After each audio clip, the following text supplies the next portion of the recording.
महाविकास आघाडीत जागा वाटपाचा तिढा कायम आहे आणि त्याच वेळेला उद्या महाविकास आघाडीची संयुक्त पत्रकार परिषद संपन्न होणार आहे। आगामी लोकसभा निवडणुकीत महाविकास आघाडीकडून कोणता पक्ष कोणत्या मतदारसंघातून निवडणूक लढणार याबाबतचा निर्णय आता पक्का झालाय। महाविकास आघाडीच्या नेत्यांनी असं म्हटलेलं आहे, प्रचारासंदर्भात आणि संयुक्त सभेसंदर्भात या पत्रकार परिषदेत माहिती दिली जाणार आहे। उद्या सकाळी 11 वाजता ही पत्रकार परिषद पार पडेल। यात अंतिम फॉर्म्युला जाहीर करण्यात येणार आहे असंही महायुतीच्या नेत्यांनी सांगितलं। महाविकास आघाडी म्हणजे काँग्रेस, राष्ट्रवादी काँग्रेस, शिवसेना, शेका पक्ष, समाजवादी पार्टी, सर्व डावे पक्ष असे आम्ही उद्या जी महाविकास आघाडी आम्ही एकत्र संयुक्त पत्रकार परिषद उद्या शिवालयामध्ये होते 11 वाजता। महाविकास आघाडीनं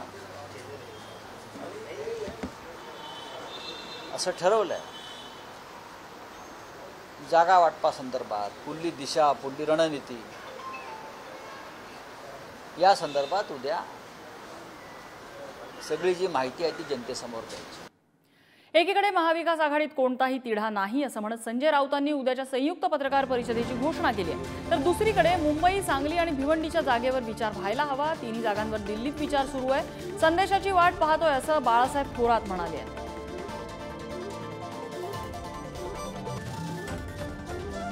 आघाडीची काही बिघाडी होणार नाही, समजून एकमेकाला घ्यावं लागेल, त्यांनी समजून घ्यावं अशीच आमची फक्त आग्रह आहे।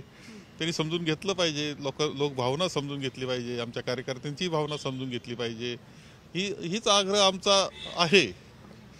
शेवटी निर्णय तर दिल्लीमध्ये आमचे श्रेष्ठी बसतील, स्वतः ते संवाद साधतील शिवसेनेबरोबर आणि शेवटी आज तो निर्णय आम्हाला करावा लागणार आहे। पण कुठेतरी संजय राऊतांचे असे आरोप जे आहेत तुमच्या नेत्यावरती करणं कितपत योग्य आहे? कुठेतरी आघाडीत बिघाडी करण्याच्या असं खरं म्हणजे काळजी त्यांनी घ्यावी ही अपेक्षा साहजिकपणे आमची आहे की आघाडी आहेत, आपण एकत्र काम करायचं आहे, त्यामुळं आपल्या वक्तव्यानं आपले मित्र दुखावणार नाही याची काळजी त्यांनी नक्की घेतली पाहिजे। कोई मतभेद नहीं है। महाविकास आघाड़ी की कल जो पत्रकार परिषद है, प्रेस कॉन्फ्रेंस है, जॉइंट प्रेस कॉन्फ्रेंस है, वहाँ हमारे सभी प्रमुख दल रहेंगे। पवार साहब, शरद पवार जी रहेंगे, उद्धव ठाकरे जी रहेंगे, कांग्रेस के सभी वरिष्ठ नेता बाला साहेब थोरात हो, नाना पटोले जी, पृथ्वीराज चौहान जी सब कल मौजूद रहेंगे। और भी हमारे जो घटक दल है, मित्र पक्ष है, वो लोग रहेंगे। आणि इकडे महाविकास आघाडीत सांगलीच्या जागेवरून आरोपांची मालिका काही संपायचं नाव घेत नाहीये। संजय राऊत चंद्रहार पाटलांच्या प्रचारासाठी 2 दिवस सांगलीत होते आणि यानंतर विश्वजित कदम आणि विशाल पाटील यांनी दिल्लीत धाव घेतली आणि वरिष्ठांशी चर्चा करत सांगलीच्या जागेवरती दावा सांगितलेला आहे।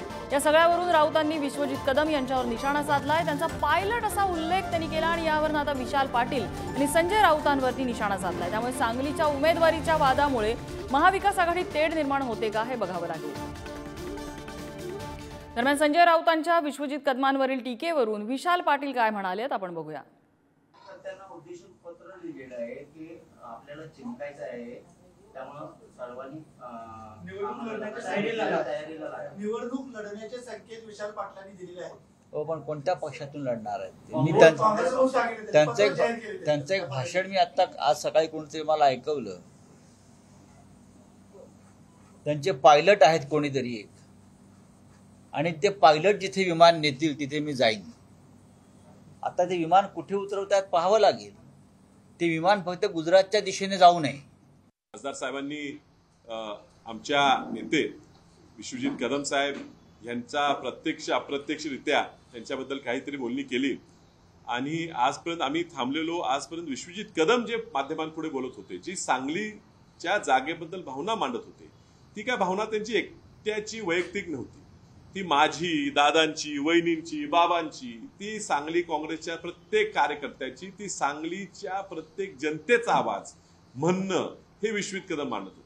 आणि अशी मांडणी करत असताना त्यांच्यावर काहीतरी संशय निर्माण करून बोलणं, त्यांच्या विरोधात बोलणं, हे युती धर्माला शोभेचं आहे असं मला वाटत नाही। विशाल पाटील हे काँग्रेसचे कार्यकर्ते आहेत। प्रत्येकाची अपेक्षा अशा असते की आपण लढायला हवं, त्याच्यामुळे त्यांच्या भावनांचा आम्ही आदर करतो। पण शेवटी सांगलीमध्ये महाविकास आघाडीनं उमेदवार जाहीर केलेला आहे। आम्ही तिथे 2 दिवस प्रचारात होतो। राष्ट्रवादी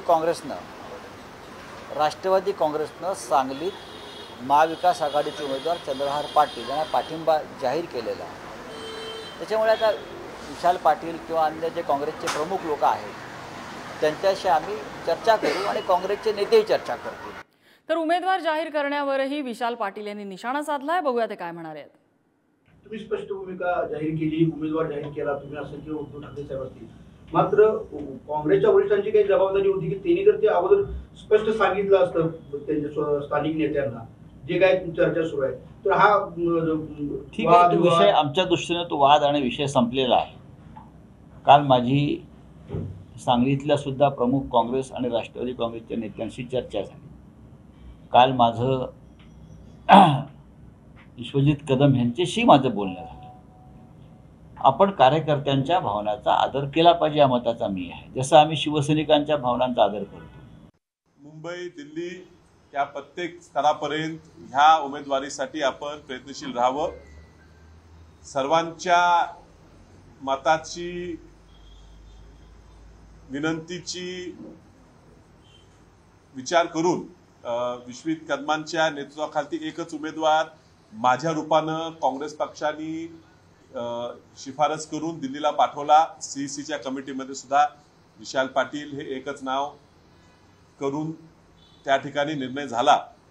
जागा वाटपाचा तिढा हा थोडा अनपेक्षितरित्या ह्या ठिकाणी मध्येच आला. आम्हाला कुणालाही ह्या पद्धतीची अपेक्षा नव्हती.